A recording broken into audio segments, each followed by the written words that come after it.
मैं आपका स्वागत सप्ताह 4 दिन 1 में करना चाहता हूं, जहां पर हम सीख रहे हैं कि कैसे हम परमेश्वर के प्रेम को अपने प्रियजनों के साथ बांट सकते हैं। आज हम सीखें कैसे हम स्वयं को खाली करें ताकि हम पवित्र आत्मा से भर सकें। आए हम सीधा ट्रेनिंग में चलते हैं।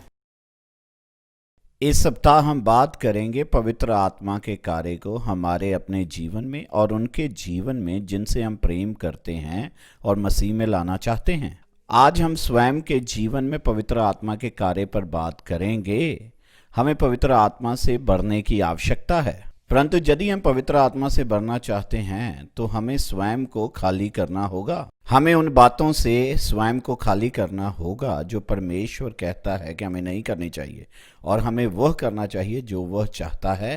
पहला यूहन्ना उसका 1 अध्याय का 8 वचन कहता है कि यदि हम कहते हैं हम में पाप नहीं है तो हम स्वयं को धोखा देते हैं और सत्य हम में नहीं है। हमें ईमानदार होना चाहिए। यदि हम चाहते हैं कि पवित्र आत्मा से भरें तो हमें परमेश्वर के साथ ईमानदार बनना पड़ेगा और स्वयं के साथ भी।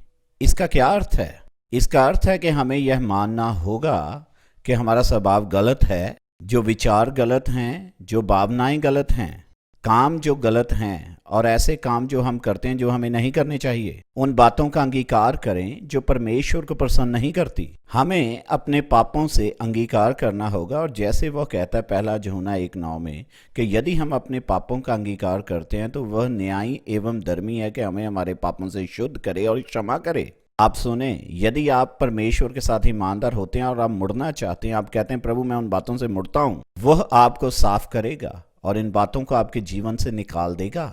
इन बातों को वह आपके जीवन से दूर कर देगा और आप इस पोजीशन पर होंगे कि आप पवित्र आत्मा से भर जाएं। यदि हम पवित्र आत्मा से भरना चाहते हैं तो हमें स्वयं को खाली करना होगा, स्वार्थ से, आत्मनिर्भरता से, कि मैं स्वयं ही अपने जीवन को जी सकता हूं अपनी शक्ति के द्वारा। और हमें उन बातों से स्वयं को खाली करना होगा जो प्रभु को प्रसन्न नहीं करती हैं। आप स्वयं यह नहीं कर सकते हैं, परंतु पवित्र आत्मा यह करेगा यदि आप अंगीकार करते हैं और मुड़ते हैं। आप उसे कह सकते हैं वह आपको साफ करे, और जब वह साफ करेगा तो आप स्वतंत्र हो जाएंगे, स्वतंत्र हो जाएंगे और आप कहेंगे हालेलुया। और आप इस पोजीशन पर होंगे कि आप पवित्र आत्मा से कहें कि वह आपके जीवन का नियंत्रण ले ले।